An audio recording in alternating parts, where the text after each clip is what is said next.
Hey, folks, welcome. I'm really excited for this conversation with Paul Levy, the author of Wetiko, among many other books, because what he is exploring in this book, uh, I think, does as good a job as anything else in terms of explaining what's going on.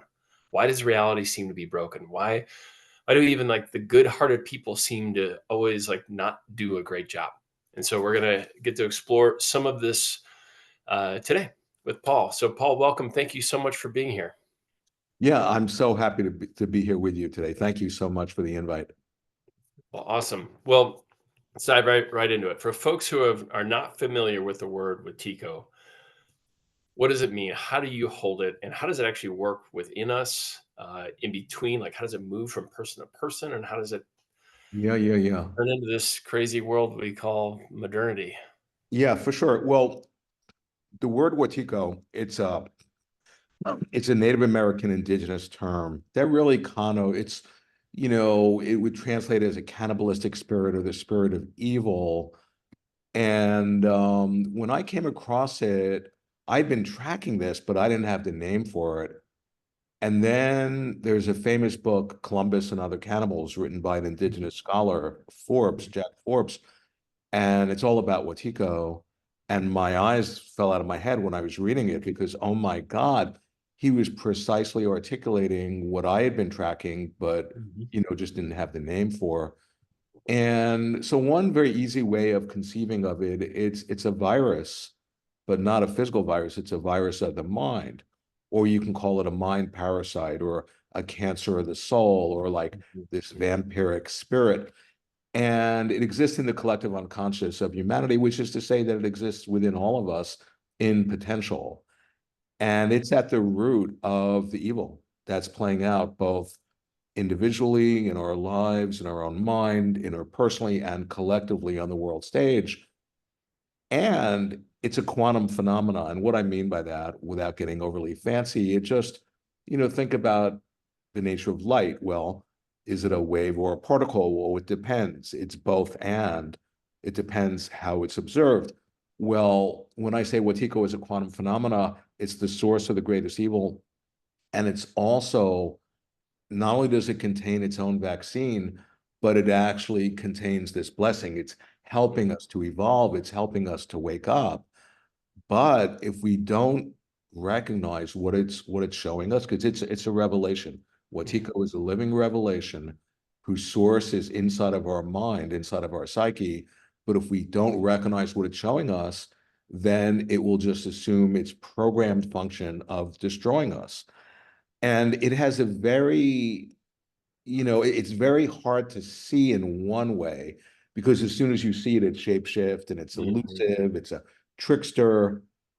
But when you actually see how it operates, how it's informing and giving shape to what's playing out in the world, and it's also inspiring our own unconscious reactions. When we get triggered, we'll react, we'll get taken over by our unconscious, we'll act out in a certain way. When you see how Watiko works, both out in the world and in our own minds, then you take away its power. It has no power over you whatsoever. And on the contrary, seeing it actually empowers you. So that's why my whole work, I've written 3 books on Watiko, is all about helping people to see it. So what that means is that in essence, and I talk about this in that book, the Watiko book that you just read, is that Watiko, it's a form of blindness, but Mhm. it's a peculiar form. It's a psychic blindness that is unaware that it's blind. And even more than that, it thinks it's sighted. And even more than that, it thinks it's more sighted than people who actually see. So it works through the projective tendencies of the mind in such a way that we hypnotize ourselves, we entrance ourselves. And I guess the final couple of thoughts is, people hear about a mind virus and, oh, that just sounds woo-woo and new agey. All Mhm. that means, in essence, is that the origin, the source, and the solution of our current dilemma and all the multiple converging world crises is to be found within the psyche. And that's a no-brainer. Where else could the source and the solution of the collective madness that we're playing out be found? And then finally, with my friends, I'll joke saying if I had a publicity department, I mean, I kind of do with my publisher, but they couldn't do a better job of publicizing my work on Wetiko than what's happening in the world. This is my marketing strategy, and it's like more and more people are catching on that something really dark, really dangerous, because Wetiko is a collective psychosis. We're completely in the middle of a collective psychosis. We're destroying the biosphere, the life support system of our planet. We're turning on each other and destroying ourselves. And we've collectively gone mad. And all that I'm pointing at is that encoded in that process, it's actually showing us something. It's a revelation, and everything depends on if we recognize what's being revealed. I love it. I was wondering if you could share a little bit more about how spotting it can also be with Tico, because I that was one of the things I found so captivating in your book. Is like as soon as you think you got it, keep in mind Wetiko always is gonna slip as soon as you identify an expression. Could you Yeah, expound on that a yeah, little yeah. bit more? No, for sure. Well, it's a trickster and it's a shapeshifter, you know. And say if somebody, you see, the thing about Wetiko, it works through the blind spots, through the unconscious blind spots. And so, say somebody is taken over by Wetiko, is possessed, because it's a transpersonal archetypal energy. All that means is that it's more powerful than a person, than the Mm, personal energy. And so at any given moment, somebody could get possessed and taken over by Wetiko. And at that moment, they're embodying it, right? And say if you see that, and if, oh, I'm seeing Wetiko, that person is taken over by it. But if you think that they're separate from you, because mhm, Wetiko in essence is identifying with the separate self. mhm, That's, mhm. that's a whole other discussion we can go into. But Yeah. as soon as you see Wetiko playing out in a group, in a nation, or in a person, it's very convincing to think, oh, that person has Wetiko and Mhm. I'm free of it. And Right. that point of view is showing that you've fallen under the spell of Wetiko. Yeah. Because the idea is, you see, one of the ways of really seeing Wetiko, and there are all these different ways, and it's just aspects of the same jewel, they're all interconnected, is seeing that we're having a collectively shared dream. Mhm. Seeing every wisdom traditions talks about the dreamlike nature of reality. In the work of Jung, he talks about it. Quantum physicists talk about it. Buddhism talks about it. Christ talks about it. On and on and on. Every tradition or person who's plugged in, they actually have some degree of experience of the dreamlike nature of reality. Yeah. And that means that that person who's possessed by Wetiko, and you're seeing that, they're a dream character. They're an embodied reflection of that part of you. So if in that moment you see Wetiko out there and you then objectify it and think it's separate from you, that's to have fallen under the spell itself. But if you see that and you recognize, oh wow, they're a part of me, they're a mirror, you Mhm. know. And interesting, etymologically, the word mirror means the holder of the shadow. So by them embodying the shadow, they're mirroring, they're reflecting back that part of me. All of a sudden, then the energetic expression of that realization is compassion. Yeah. And then you've cut through the illusion of the separate self. Thank you for that. Um, because that yesterday I was watching the Democratic National Convention and just seeing all the projection of good onto one group and all the projection of like I don't want to say not good, but just like it Evil was as well, yeah. clear who was the evil there. Um, and how tempting it is to just project all the things onto a person or a group, Right, and just it does us ultimately a huge disservice because it closes down our hearts and we don't get to live right, our purpose. um, so I just love the kind of baked in humility of how you explore this. You kind of encircle it from all these different perspectives, the Jungian perspective, from perspective of like science fiction, Philip K. Dick. I mean, like right.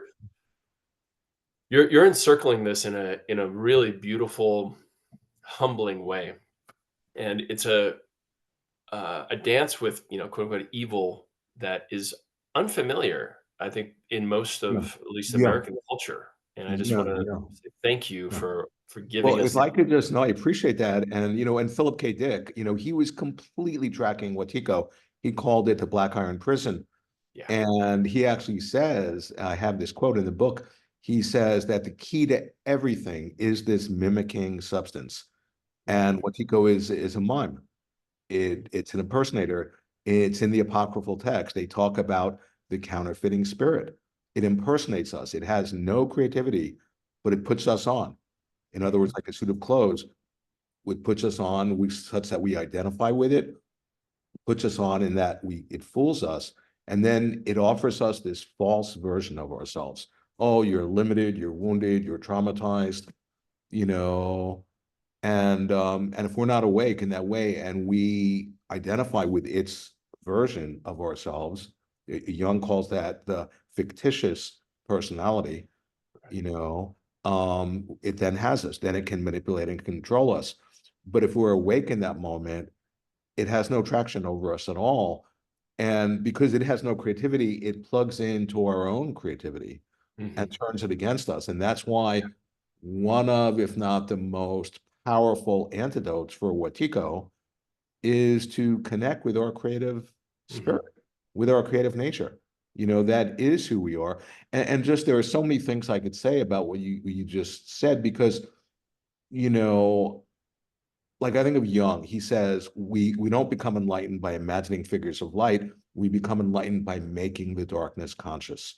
Mhm. And, I know a lot of well-intentioned spiritual people who are completely freaked out and judgmental on my work. Like, oh, we don't want to focus on evil. We just want to be Mhm. all love and light. And I try to point out, you're avoiding relationship with a part of Yeah. yourself, and that's feeding Wetiko. The Mhm. idea is, here's light, which really it's not, has no value if it doesn't illumine darkness. Right. And what I'm pointing out is shedding light on the darkness, that I would bet money that every single person has this experience of, oh, when I connect with my light, with my creativity, there's some sort of resistance, there's some sort of counterforce Mhm. or obstacle that seems to stop us. And then we don't, go over that edge and be creative. And I'm just asking, what is that? Like, what's that about? What if we shed light on that?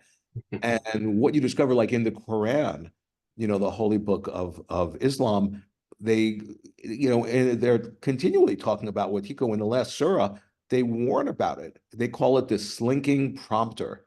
That's Yeah. their name for it. And I love that name because, it prompts us to like react, to act out unconsciously. It prompts us to act out maybe sinfully or evil, but it's slinking, and that as soon as you see it, it slinks away because it's feeble. It actually has no power at all. I It know. only has the power that we unwittingly give it. Yeah.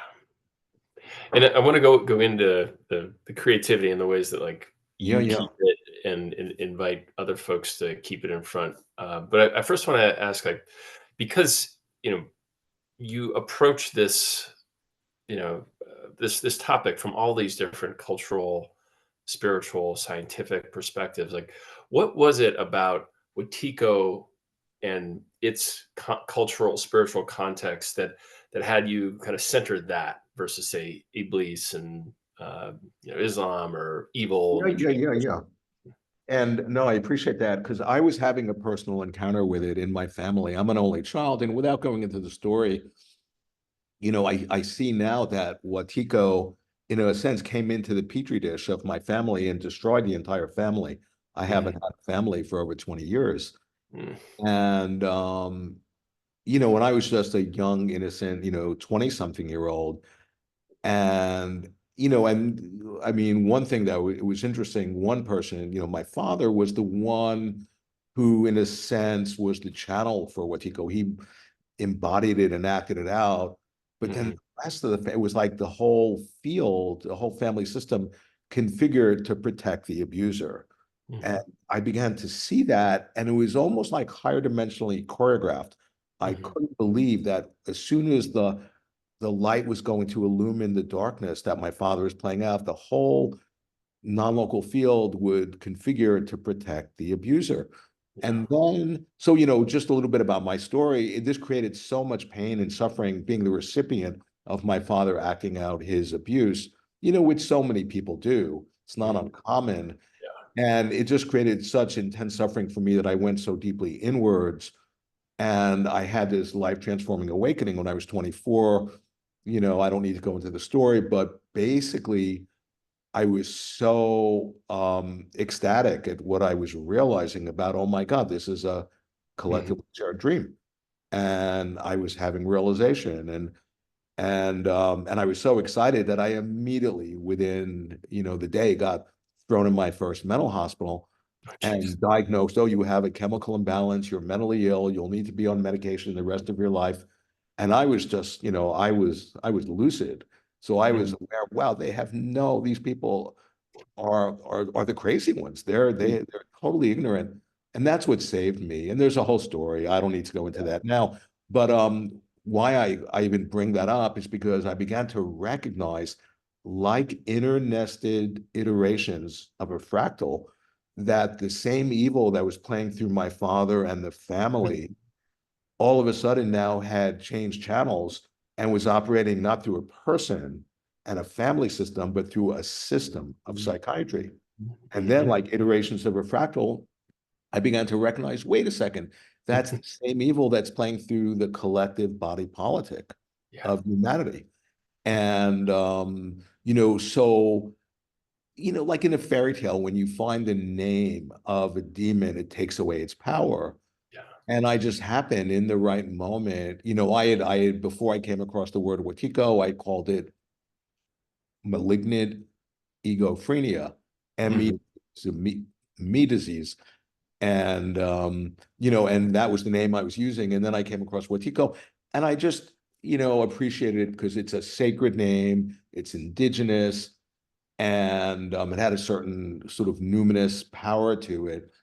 And so then I just, not in an appropriation way, like, no, I was trying to honor the indigenous Native American traditions, and I'm thankful that more and more people all over the world are hearing about this mind virus or Mhm. Wetiko. Somebody just emailed me today. Somebody gave a talk at a big festival called Dispelling Wetiko, and that's the name of the first book. And I have no idea who they are or what they said.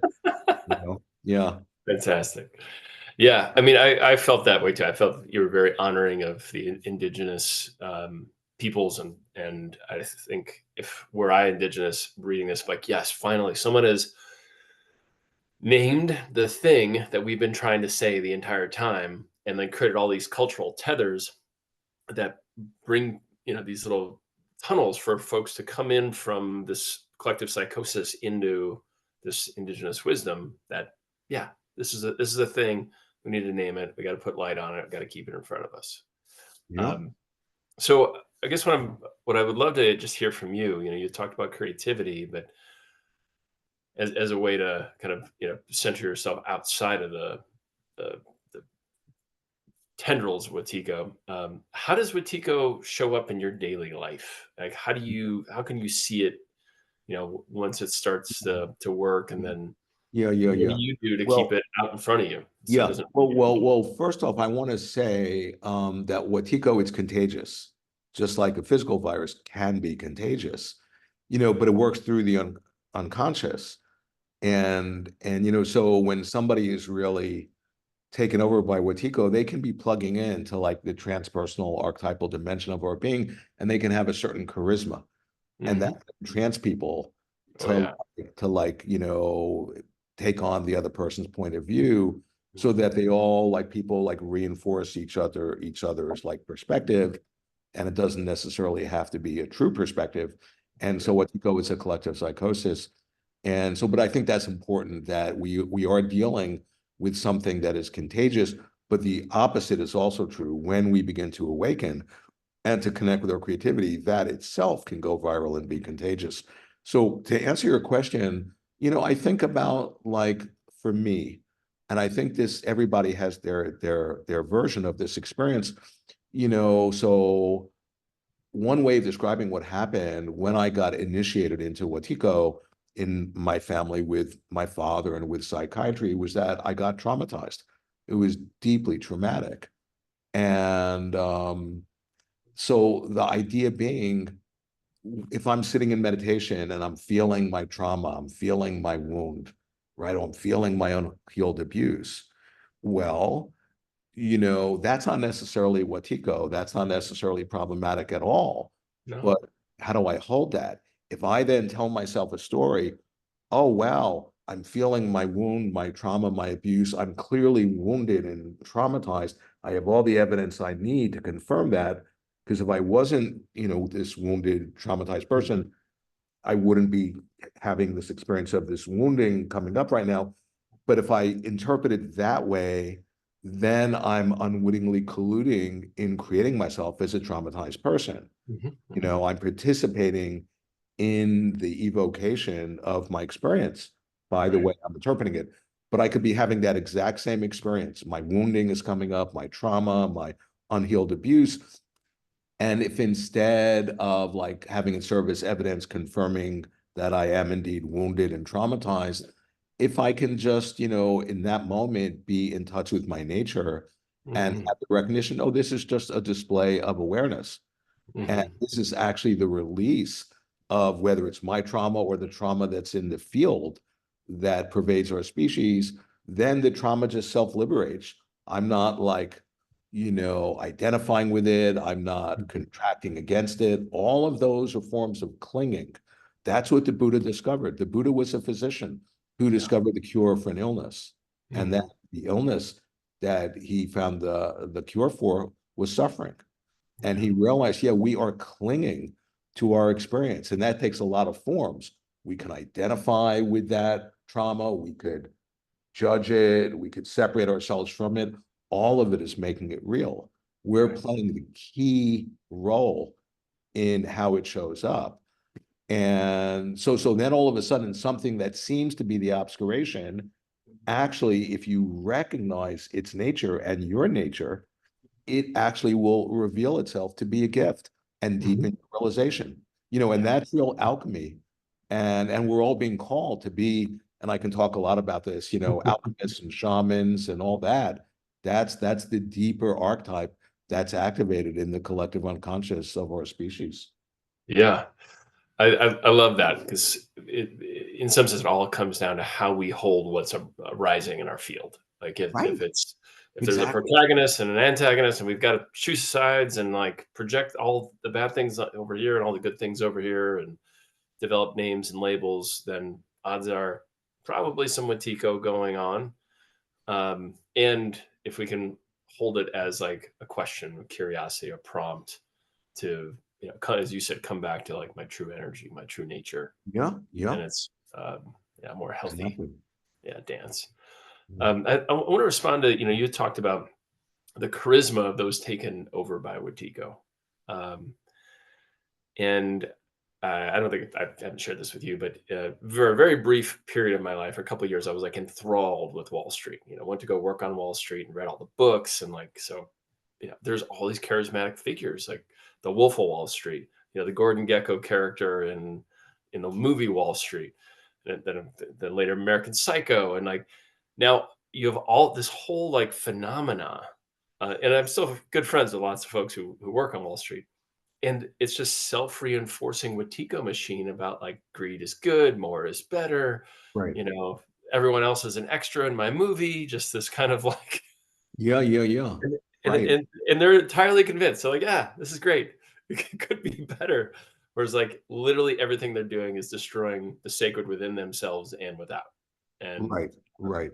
Right. And I just want to say, like Wetiko, one way I describe it is in a way it's a psychospiritual eating disorder. It's a disorder of endless consumption Mhm, where it's in your appetite is insatiable, so you mhm, always want more, and more like these resources. And there's nothing wrong with making money, but the idea of it's in that book Columbus and Other Cannibals, the author calls it exploitation illness. It mhm, just exploits and it takes, Yeah. without ever offering or giving anything back, which Yeah. is a very indigenous process. Mhm. If you take from the land, you make an offering. And so it's like this endless consumption, and consumption has a double meaning of, of shopping and buying, but consuming also means to eat, Yeah. and it's like the hungry ghost in Buddhism, where you just have this insatiable appetite, but you never get filled and you always want more and you never get to enough. And because when Wetiko gets into a system, when it gets into a family system, a nation, or an individual, it won't stop until it destroys that system, including itself, you know? And so all that I'm pointing out is that, you see, here's another thing about Wetiko that's so amazing. It's an inner disease of the soul, right? And Mhm. yet it has this magical ability to somehow extend itself out in the world and configure events in the seemingly outer world. So if just think about what I just described, Mhm. that Wetiko is something that's happening inside of the psyche, that Mhm. it's able to actually express itself and reveal itself through outer events in a synchronistic way. That's an expression of a dream, because what is a dream? But it's a reflection, a projection of the mind, where the seemingly outer world is a reflection of what's happening inside of us, you Yeah. know? Yeah. Oh, one thing you said about the scapegoating. Remember a Mhm. little while ago you were talking about Mhm. that, and everybody, the Democratic convention, oh, the Republicans are the evil ones, and Mhm. Mhm. vice versa for the Republican convention. And that process of scapegoating, of shadow projection, that's a way of that's the deeper psychological dynamic that underlies Wetiko. Because think about how that works. Say if I'm in a dream, right? And if I'm, not owning my own shadow, my own darkness, well, what am I going to do? I'm going to want to kind of exterminate it. I'm going to want Mhm. to, project it outside of myself. Yeah.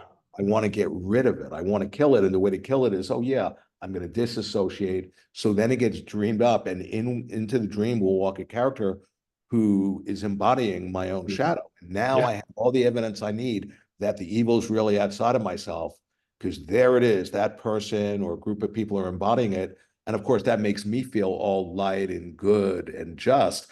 And so then what do I do to that person who's embodying the evil? I try Yeah. to destroy them. And what am I doing when I do that? I'm actually enacting in the seemingly outer world the very inner process of trying to destroy my own darkness. You Yeah. see, there it is, the inner process of trying to exterminate my darkness. Now I'm playing out my inner process in the outside world. And if they're not awake, they're probably doing the same thing to me. And by Mhm. each of us doing that, guess what? We've become possessed by the very evil we're trying to destroy.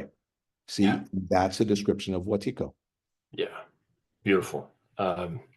So we've talked about the personal a bit. We've talked about kind of the relational norm piece, and I wonder if we might kind of keep expanding our altitude to move to sectors of society than all of society. And I love how you named nation before, because that's a deep inquiry obsession of mine, is our national shadows and virtues and all that. Um, I would love if you could expound a little bit on, like, some of our more venerated institutions, like education. You talk about psychology, but also religion and journalism. How is Wetiko showing up as you see it right now in those sectors? Yeah. No, in a sense, it's infected. It has like multiple vectors, of Mhm. transmission, and it's infected the educational system, the judicial system, Mhm. financial system, just every system. And one way of understanding it, just go back to what Tico is, an inner disease of the soul, that it actually expresses itself via the mechanism of the outside world. So just think about what happens when Wetiko gets in our mind, right? It starts to hijack our executive function. It Mhm. starts to colonize our mind. It sets up a shadow government, Mhm. which it actually dictates like a dictator to the ego, right? And what does it do? It captures the immune system. the psychic immune system that's supposed to protect against invaders, it gets co-opted by Wetiko, you know, like the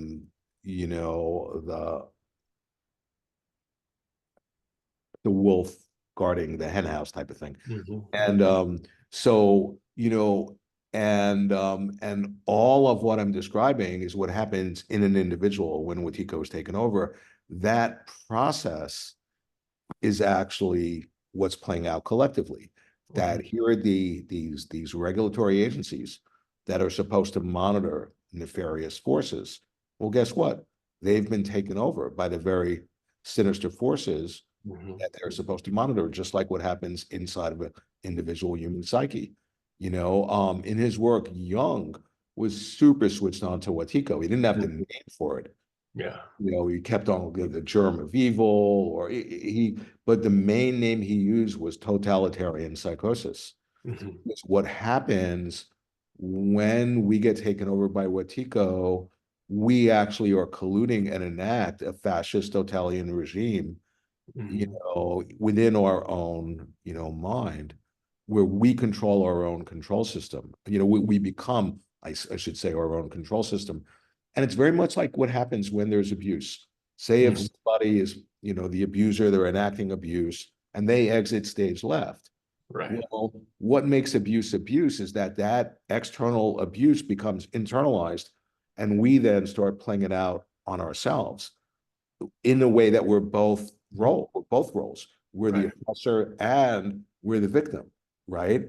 And so, the idea being that the totalitarianism, the fascism Hmm. that is creeping all over the world, and some people see it, oh, in Trump, he's gonna, or other people, no, the Democrats, or oh no, Putin or Netanyahu or whatever. Yeah. Yeah. I think we'd all agree that there's some sort of evil, and some people call it like the deep state, or Yeah. Mr. Global, or there are a lot of different names, but it feels like it's not just in the US, Right. that it's a global phenomena that wants to centralize power and control. And in a way, when you amplify that dream, turn all of us into slaves. And people who think that's conspiratorial, I mean, in my mind, I would just say, oh, well, they're just ignorant. They just Mhm. don't have their eyes to see what's actually happening. And, so that Jung's idea of totalitarian psychosis, Right. that's something that's happening, within us if we're unconscious, and then we're unwittingly colluding with invoking and bringing that in the greater, collective body politic. and Yeah. and that's why I'm devoting, and a lot of people are like me, devoting their lives to try to wake people up to what's actually happening, because I'm personally so freaked out by so many good people I know, friends of mine who are super smart and spiritual and well-intentioned, and they're just oblivious to what's happening. Hmm. Oh yeah, I don't want to pay attention to the world. It gets me too depressed. And I Yeah. understand that, but Yeah. it's kind of tragic. Yeah. It is, um, and I think one of the things that you do well in this book that I'm trying to do too is trying to create a sense of coherence that allows all of this evil, all this with Tico to exist within a coherent context that also includes virtue, that also includes soul and spirituality. Because I mean, I see it all over. I live in the Bay, and there are folks who are just like pushing out anything that is uncomfortable, and I get it because we've all been traumatized by the last 4 or 5 years of the pandemic.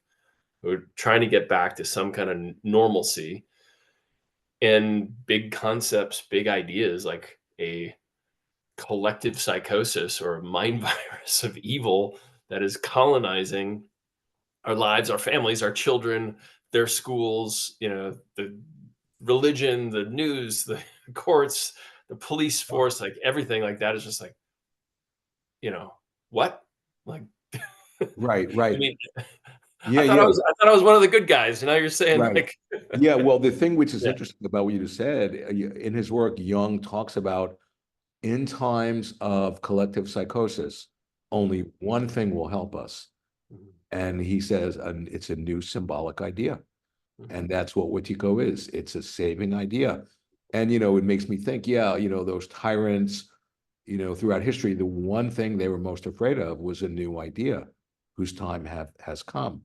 Yeah. And that's Wetiko, because, if people can just get over, oh, it seems all weird or woo-woo or new agey or gobbledygook or something, and it's actually what it's pointing at that, yeah, via our unconsciousness, our blind spots, if we remain, in Jung's words, artificially unconscious when we're getting reflection of our unconscious and we choose to turn away, we are unwittingly colluding with evil.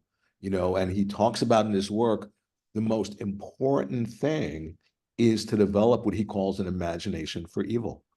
Mhm. That, like the typical normal healthy person can't even imagine what somebody taken over by Wetiko would do, you know, and that gives the person taken over a real advantage. So we have to really entertain in our imagination what this phenomena, like, if we, and again in his work, Jung talks about, we have to come to terms with evil. That's why I love Jung so much.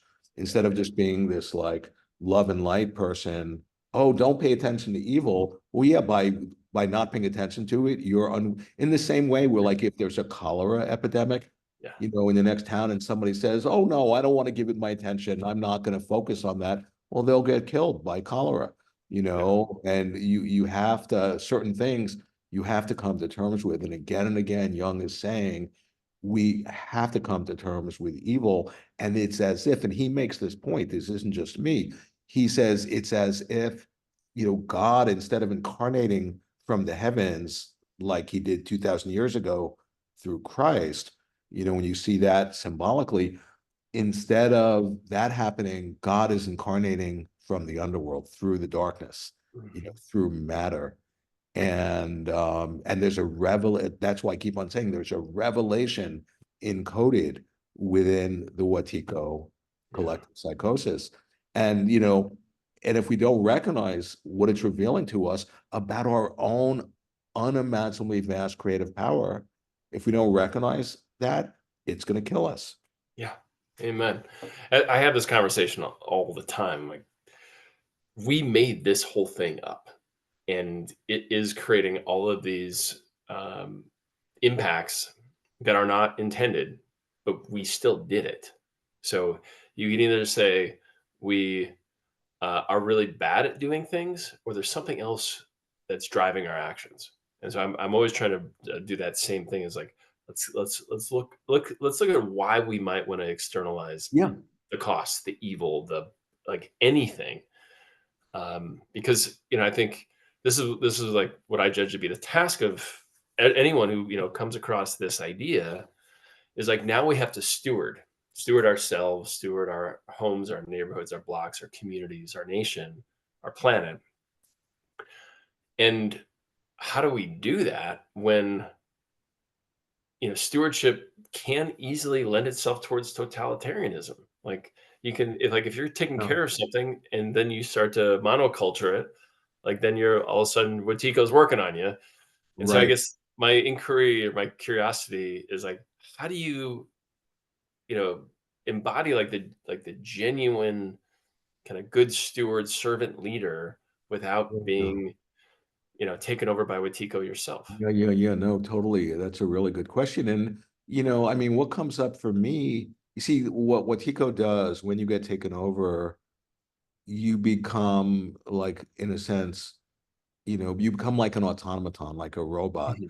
There's just Yeah. all these programmed conditional responses with no creativity, factored in or programmed in.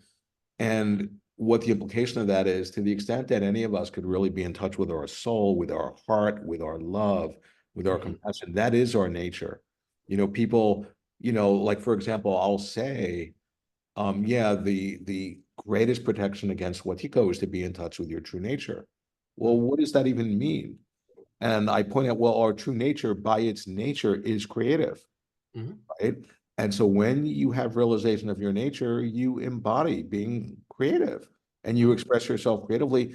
And the more that you do that, the deeper your realization of your nature. And what is your nature? But being creative and embodying love and compassion, having an open heart. In Buddhism, it's called the bodhicitta, which is Mhm. considered the most precious substance in the universe.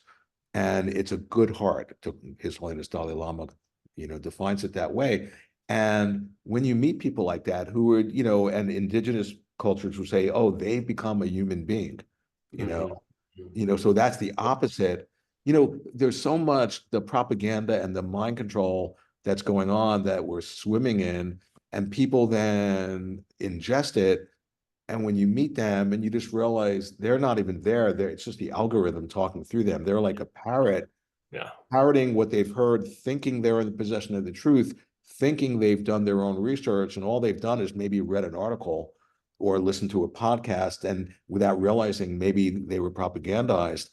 And so one of the things too that I really encourage people is to develop what I call an omni-perspectival awareness. So Mhm. think about a circle.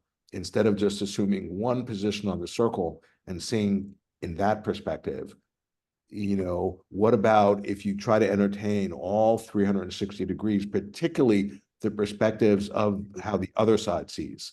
What are Yeah. they seeing that I'm not seeing? Oh, what Mhm. are they seeing my own shadow? Am I seeing theirs? And then you step around the circle and in your imagination, you try to see from as many points of view as you can. That helps one to develop empathy and compassion and to Mhm. step out of the separate self where you're shadow projecting and concretizing.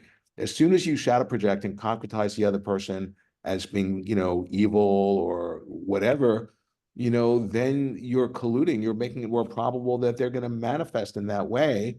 And as soon as they do, now you have all the evidence. You see, here's the thing.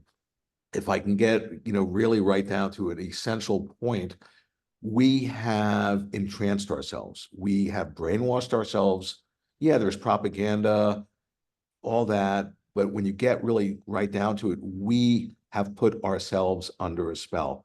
There's Yeah. no one else who's done that. And here's a way of understanding it. Mhm. Imagine you're in a dream at night, right? You're having a dream and you're holding a viewpoint. Well, what is a dream? But it's a reflection of the mind.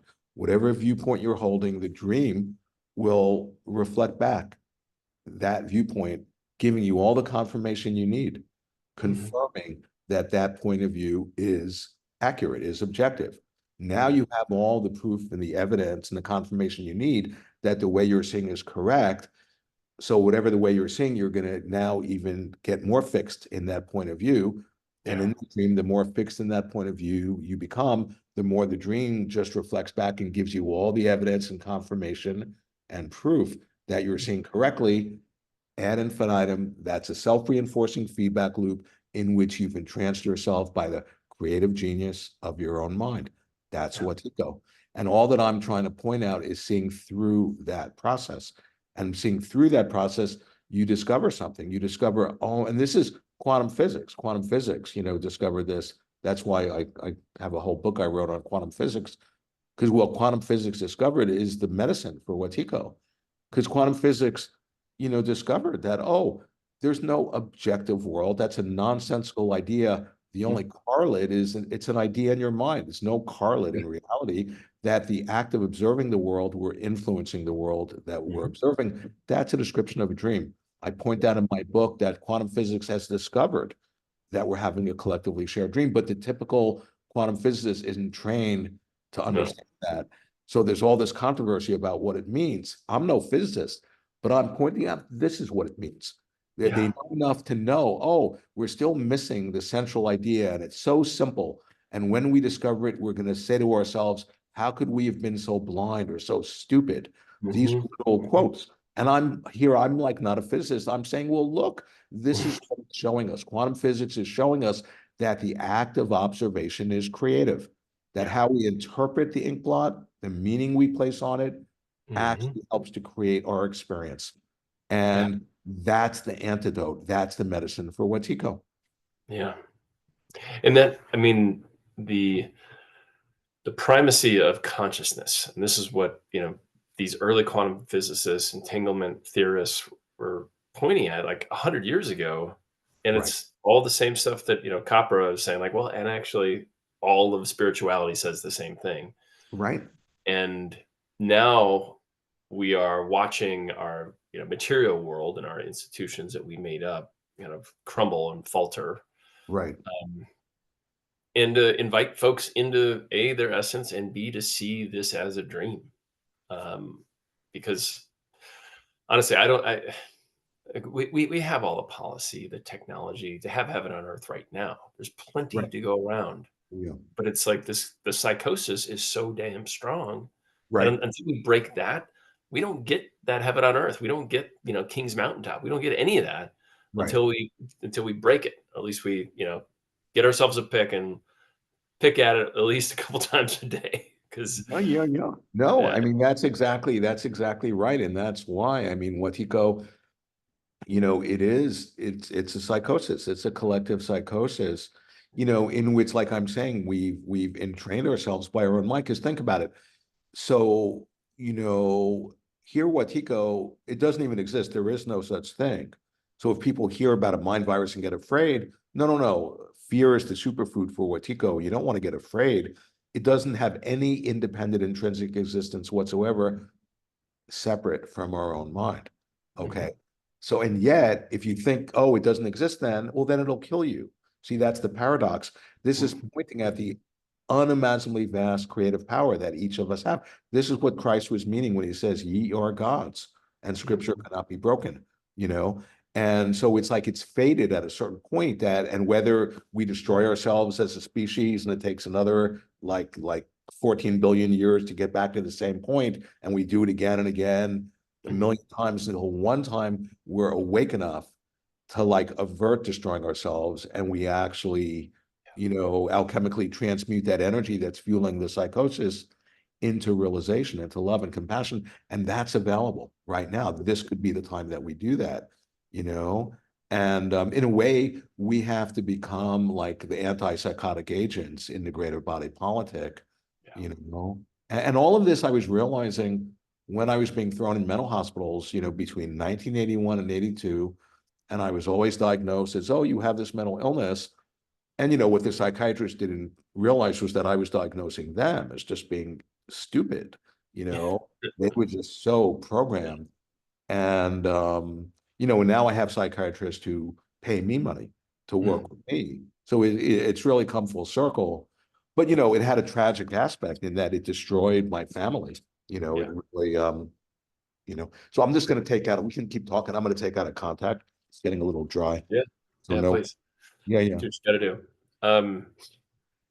Yeah, and I love that you well, actually, I'm sad that psych psychiatry, psychotherapy did that to you and so many others in the, 60s, 70s, 80s, 90s, and it Yeah. seems like it's getting a little bit better, but Not really. I mean, it is in one sense, but in another yeah, sense, it's just getting more behaviorist and more, yeah, just, oh behaviorism. yeah, let's just, prescribe drugs. Yeah. So, So, and that's what I wanna speak to you for a second because I think in some sense, you know, this consensus reality is becoming much more therapeutic or psychologized, and we're venerating psychology in a way that lots of Jungians warn us against. Hillman, for example, and that if we give psychotherapists or behavioralists and organizations and all that same clerical power that we gave church and academics and politicians, it just keeps on going because these psychologists they're not Wetiko fluent. They don't know that this whole thing is right. primarily consciousness and shadow consciousness. And so like my want for anybody who's hearing this or beginning their inner journey, yeah, leverage the tools of psychology, same but also the same with philosophy and spirituality, meditation and plant medicine. um, but like don't give all your power to your therapist, like because Yeah, yeah, odds yeah. are they It, haven't it, done their it work.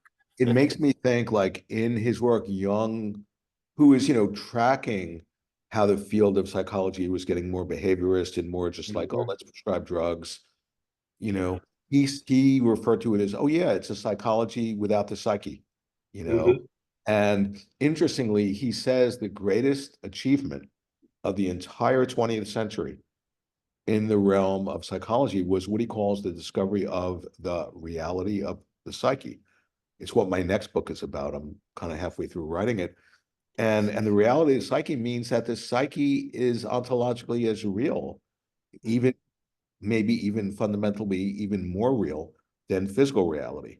You know, by this being a dream, and you were mentioning the quantum physicists, the founding fathers, you know, they realized we can't factor out consciousness. That's a major part of the equation of the creation of the universe. And, you know, it's pointing at the primacy of consciousness. And, you know, I would point out that it's so obvious that that's why we don't see it, because it's so in our face. It's, you know, and yeah. And so unfortunately, so many people, like if psychiatry had their way with me, I would have been on psychiatric drugs for the rest of my life. It would have killed me. I would have jumped off a bridge, and they would have been like, well, here's another successful treatment, because they were experiencing me as not being compliant. When they were like giving me my diagnosis of bipolar is what they told me, because the Yeah. DSM-3 had just come out the year before with this new discovery of the chemical imbalance. Hmm. And, you know, in my memoir, I have the quotes of the authors of the DSM-3, the very psychiatrists who years later came out and confessed, going, oh, we're really sorry. There's no such thing as a chemical imbalance. We made it up because the pharmaceutical companies wanted us to, so they could sell more drugs and make more money. I have the quotes of the Yeah. exact psychiatrists with their names, Yeah. who were the authors of the DSM-3 that announced this chemical imbalance. But it's such a strong meme. People still I talk know. about chemical imbalance like it's a thing. Okay. So here I was, and I was not because it was so made clear to me in my own inner process that I was having an awakening. It couldn't have been made more obvious. And here were these authority figures who were saying, oh, you're mentally ill. Right. And so thankfully, I never took on their projection, Hmm. but they experienced me as being an uncompliant patient. And Hmm. but if I had agreed with them and done their protocol, it would have killed me, you know. Yeah. Yeah. Of course. Um, so as we move to wrap up here, I want to invite a couple of things. One, all right, if you could have it go all your way, and we could bring light to Wetiko at scale in mass, like what would that look like? Where would you shine the light first, Yeah. so that Well, I would shine the light first in the limited thought form, because it's so easy to feel taken over by despair and depression and Mhm, pessimism. Like things seem so dark and it's hopeless. And as long as we entertain that viewpoint, we're part of the problem. You know, mhm, it's not the solution. So the first thing, you know, and this is quantum physics. mhm, Quantum, you know, they were trying to like, you know, describe and figure out what is the basic building block of this universe? What is the microstructure? And more down in scale they went, and they didn't find anything material. They found consciousness. mhm, And so they conceived of this idea of an elementary quantum particle. And these elementary particles existed in a state of potentiality.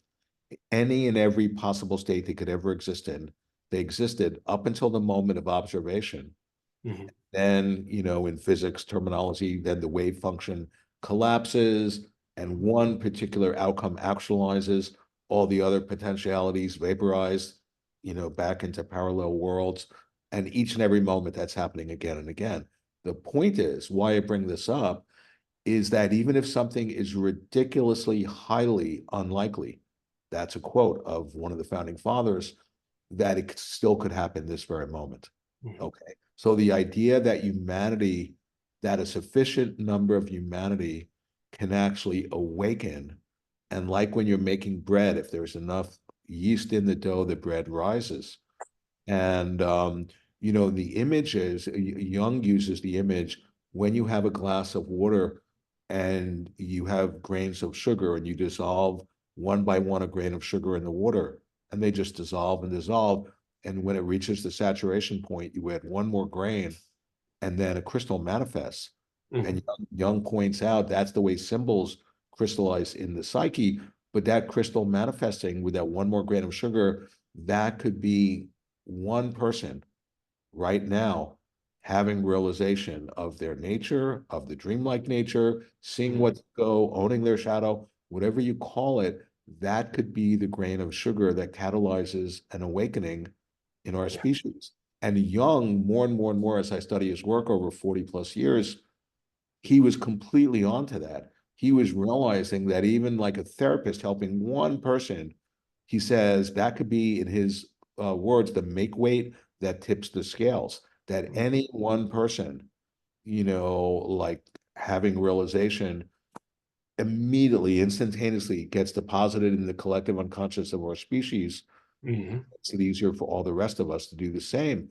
So the idea is, in my imagination, to answer your question, when enough people get switched on Mhm. and actually see Wetiko and actually see it, how it operates in the world, see how it operates in their own minds, connects with other people who are seeing it, understanding it's not a competitive sport who's more awake, but if I help you, it helps me. Yeah. Yeah. Because the idea of dispelling what Tico is seeing through the imagination of the separate self. You see, and I want to just point out, as soon as we identify with a separate self, the other half of that is we then think the world is separate from us and it exists objectively.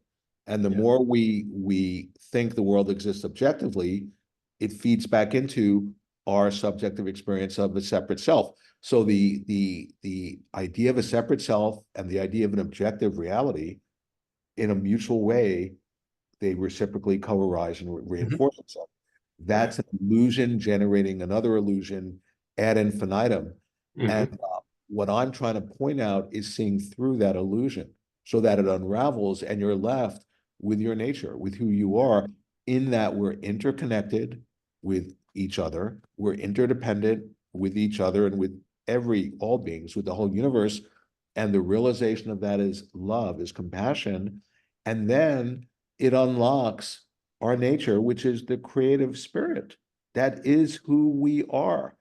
And people who think, "Oh, I'm not creative," they are so creative that with their infinite creativity, they are literally creating the experience of being uncreative. I That's know. how creative Yeah. they are. By our nature, we are creative.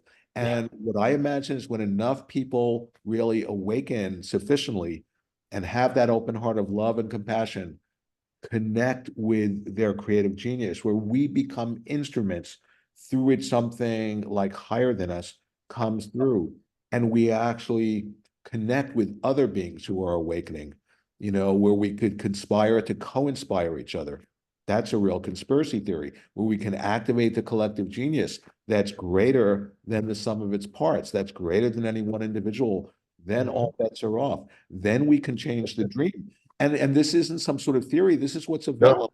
Yeah. And one way of imagining this, when you're in a night dream, and imagine you wake up in that night dream, you're having a lucid dream, and imagine then you connect with other of your dream characters who are parts of you who are also waking up, right? And you're all having this collectively shared Mhm. lucid dream, and you get together and you trip out on what you're realizing. Oh my God, this dream that we've been having that seemed objective and real and was Yeah. manifesting in such a limited, destructive, horrible way where there's poverty and war and all of that. It's manifesting that way because we've been conditioned to dream it that way. Mhm. Now that we're actually getting in sync with each other and we tap into what I call our sacred power of dreaming, we realize we could dream it different. We Yeah. could dream it in a way that's more in alignment with who we're discovering ourselves to be, which is that we're not separate. Now, Amen. that's available to us, not just in a night dream. That's what's available to us in this dream. Quantum physics says if you're not then envisioning that, then what in the world are you thinking? Oh, Yeah. Love it, Paul. Um, One of the things I'm fascinated by are these like tipping points that you talked about, the crystal.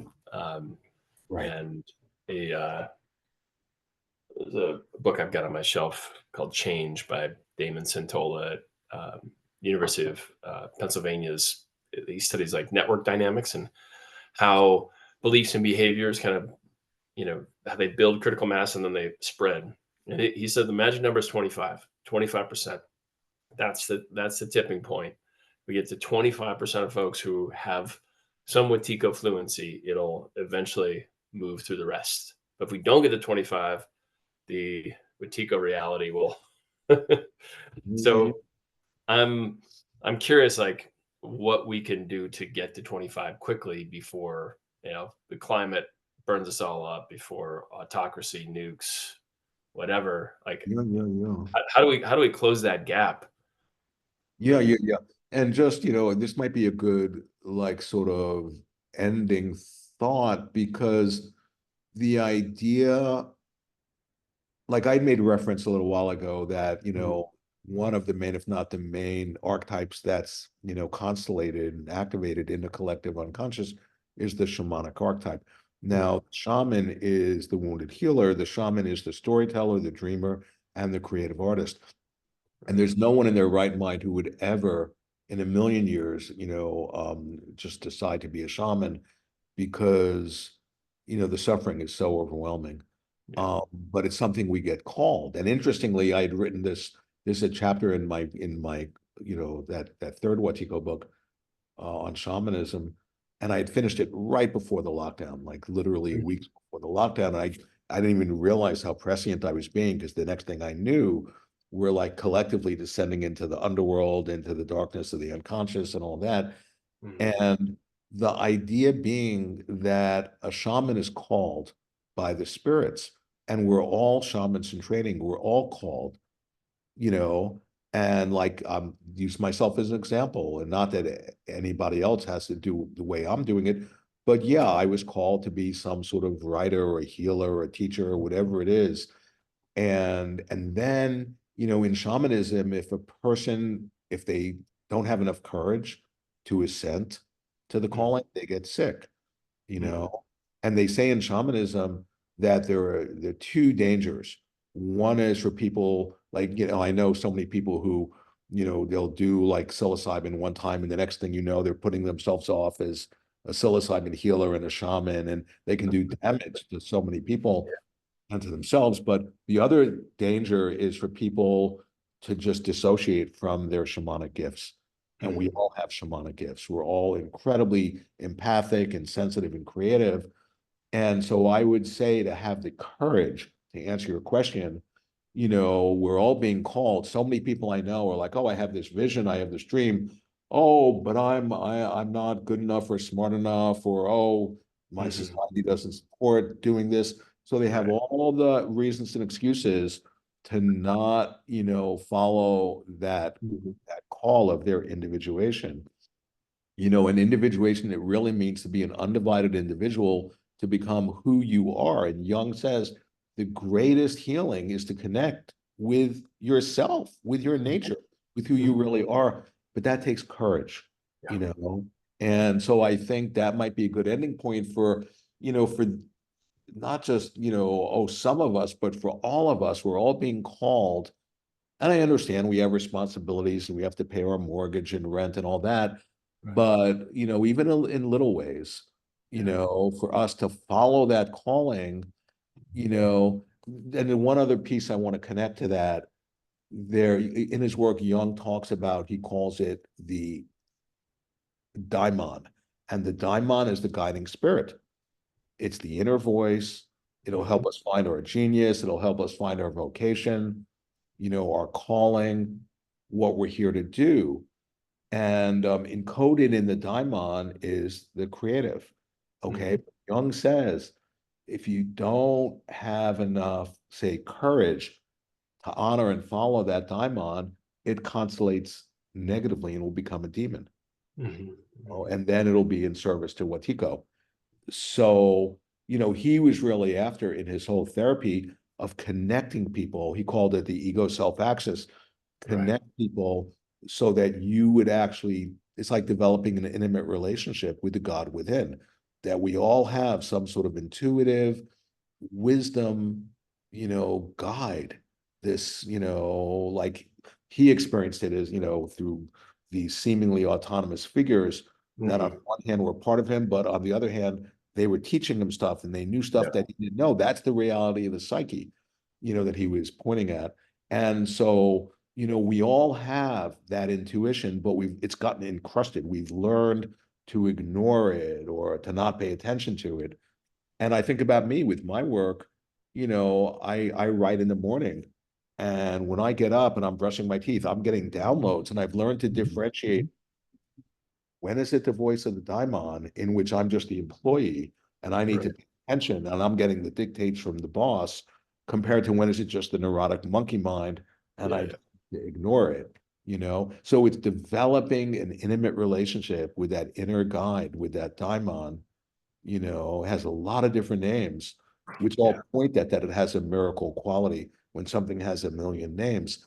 And then that will help us find out who we are, what we're here to do, our relationship with the rest of the universe, with each other. And to the extent that any of us do that, then we're really being in service, to the whole, you know. Yeah. Amen. Well, Paul, that's my shared obsession. We haven't talked about this, but helping people discover their purpose, untangle the ego voices that keep them away from it, and unlocking all their gifts, all their genius. That's what I'm up to. So we are brothers on this mission. And I want to thank you so much. And I know that folks can go to your website, awakeninthedream.com, but is there anything else you want to share in terms of how they should connect with you? Yeah, no, they can, that's it. They can go to, if they want to awaken in the dream, I say just go to awakeninthedream.com. And it's not monetized. I mean, yeah, people can buy books or set up Mhm. sessions, but so much of the stuff is all free. There's no paywall because this is like medicine. I want people to really, to see this stuff and hear it, and like lots of interviews and articles and stuff like that are on the website. And that's really, yeah, that's if people want to contact me, that's how they do it. Well, thank you, Paul. And for those of you watching, please go sign up for his newsletter. He's got a couple other offerings there too, as well. And pick up one of his three books. I recommend this one. This is a very good one. And he's got a couple other books as well, on his life Yeah. story, on quantum physics and its implications for who we are. But Paul, I want to thank you so much. You've influenced and impacted me and my writing, and I'll share with you my book once it comes out. That heavily leverages the work that you did in Wetiko. So thank you. Well, thank you so much, really. I appreciate it so much. Thank you. All right, Paul. You well.